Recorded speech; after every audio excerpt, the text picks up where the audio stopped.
Well, we're learning more this morning about a woman allegedly murdered by her Uber driver just yards from her home. Learned the man accused of killing her told police two different stories.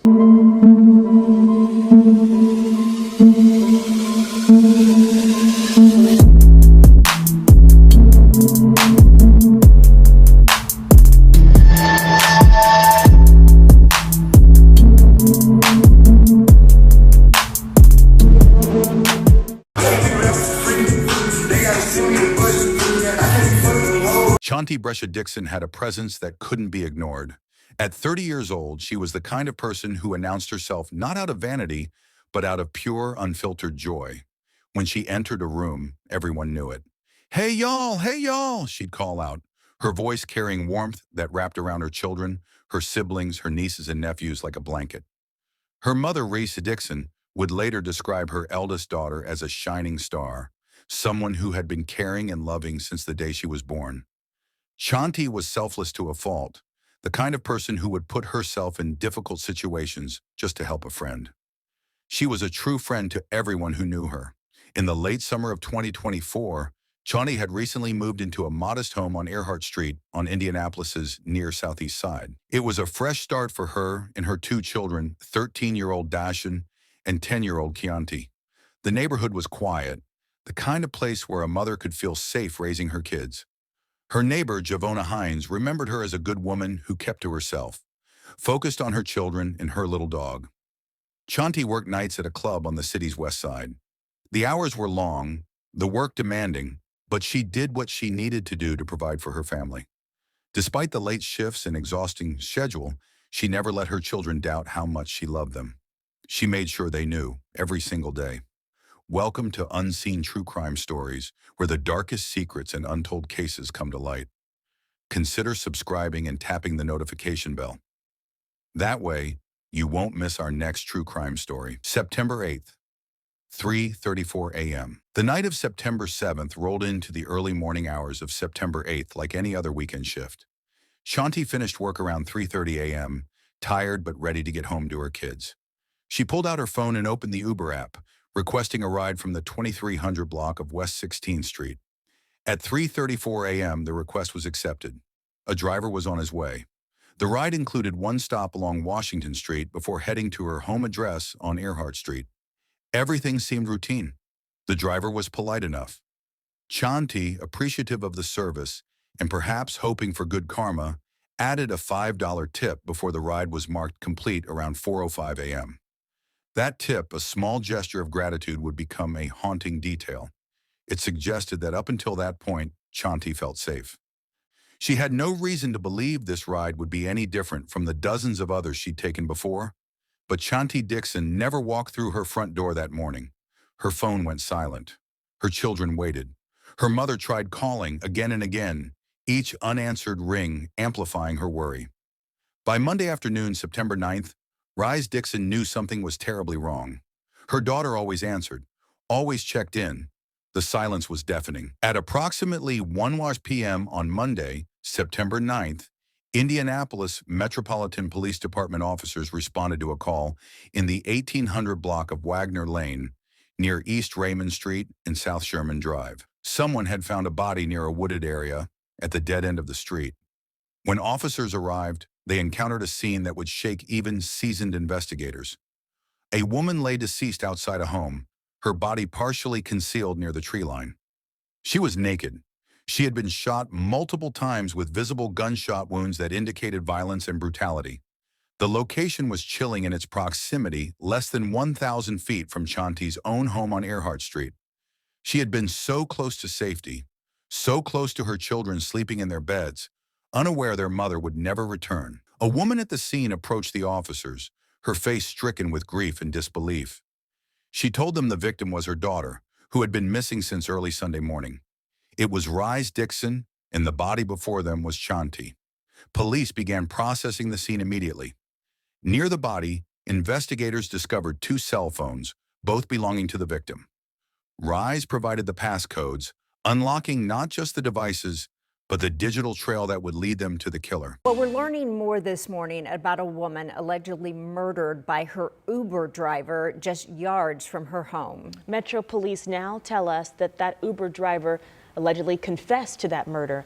Matthew Foltz is following this story this morning with more on a crime that police are calling not only disturbing but disgusting. Good morning, Matthew. Hey, good morning to you both. This is just a heartbreaking story all the way around. Metro Police telling us that they have arrested 29-year-old Francisco Valadez in connection to Chanti Dixon's murder. Now, officers say that they found Dixon on Sunday naked in a wooded area along Wagner Lane near East Raymond and Shervin Drive.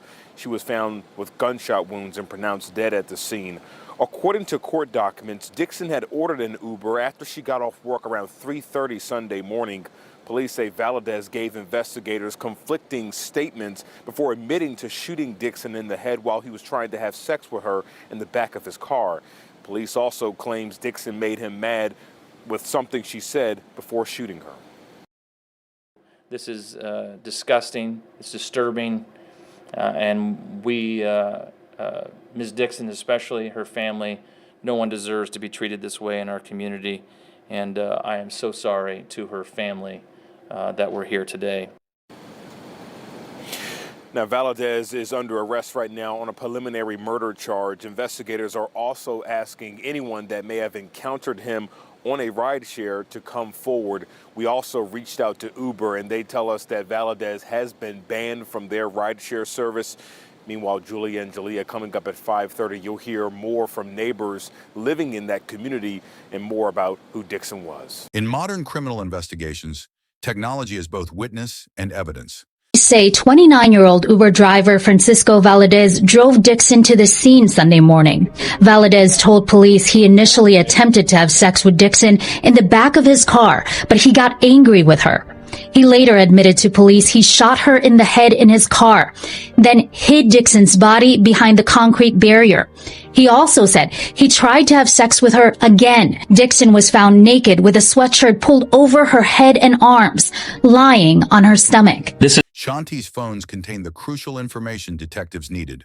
Her Uber ride history, complete with driver information, vehicle details, and GPS data. The last ride on record was the one from early Sunday morning.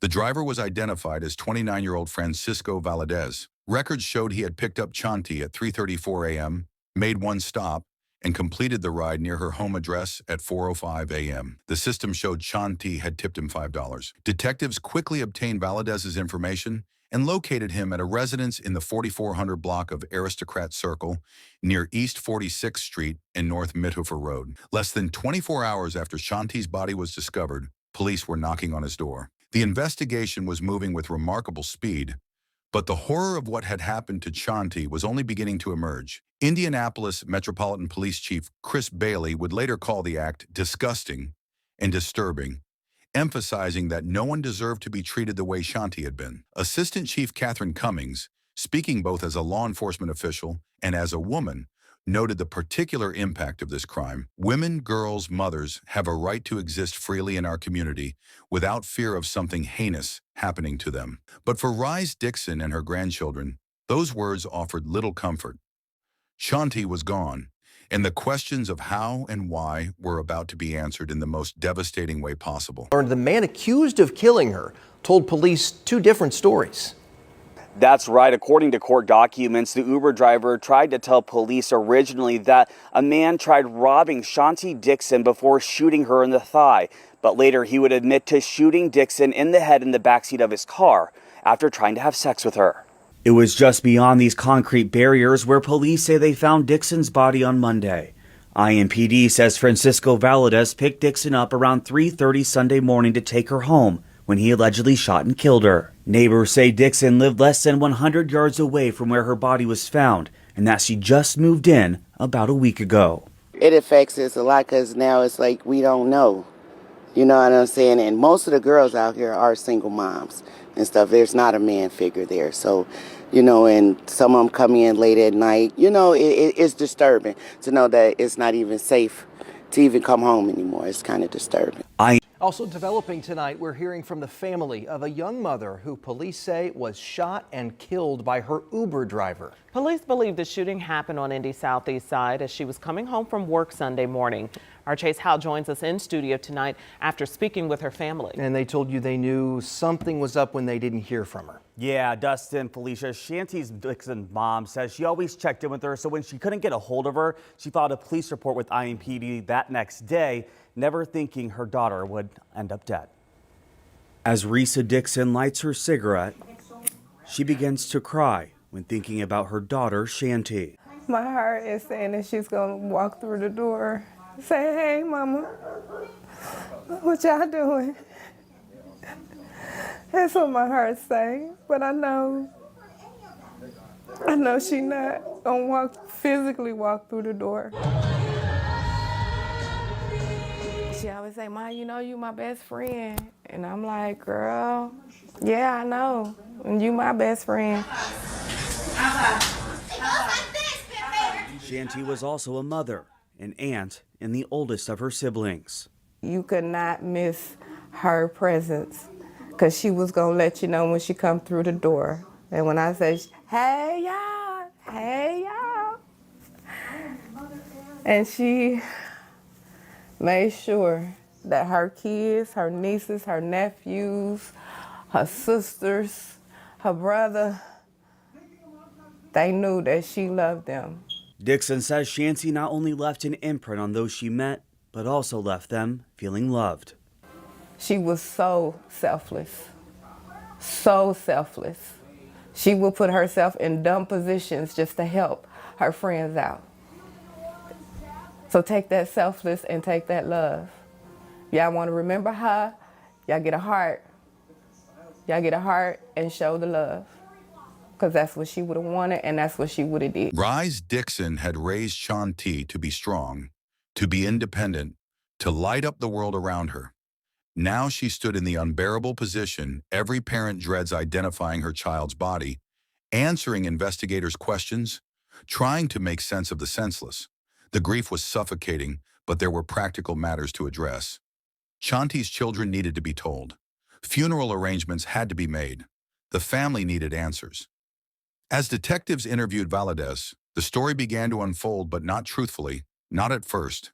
The suspect would tell multiple versions of what happened that night, each one shifting as investigators pressed him with evidence. The truth, when it finally emerged, would be far worse than anyone imagined. September 8th, 2024, was supposed to be just another night for Chanti Dixon. A ride home after work. A few hours of sleep before her kids woke up. Maybe breakfast together, cartoons on TV, the ordinary rhythms of family life. Instead, it became the night her light was extinguished by someone she trusted to simply drive her home safely. The investigation into Francisco Valadez was just beginning, but one thing was already clear. This was not a random act of violence. This was a betrayal of the most fundamental kind of predator, hiding behind the veneer of a trusted service, waiting for an opportunity. And Chanti Dixon, a loving mother, a shining star, a woman who made sure everyone around her knew they were loved, had become his victim. A vigil was held today for Chanti Dixon, the woman who was found dead after getting in an Uber Sunday morning. Her driver later admitted to killing her. The community came out for a candlelight vigil and balloon release. Chanti's mother describes what the moment meant to her. I was just glad to see that she could physically see the love one more time. You know, that's what I was glad to see, because I know she's here and she's watching. So she got to see us give her love one more time. Risa says her family is doing as well as they can under the circumstances and that Chanti's children are still processing her death. This is the kind of story Unseen True Crime Stories is dedicated to sharing, not just for entertainment, but for vital, grim lessons. If this story stirred something in you, if it made you think, then you know you need to be here for the next one. Hit that subscribe button, turn on notifications, and if you're still scrolling past without joining, I have to ask, what truth are you afraid to face? What essential understanding are you willing to miss out on? Tell us in the comments. We'll be here, continuing to shed light on the shadows, because sometimes understanding the darkness is the only way to find the light. Thank you for watching.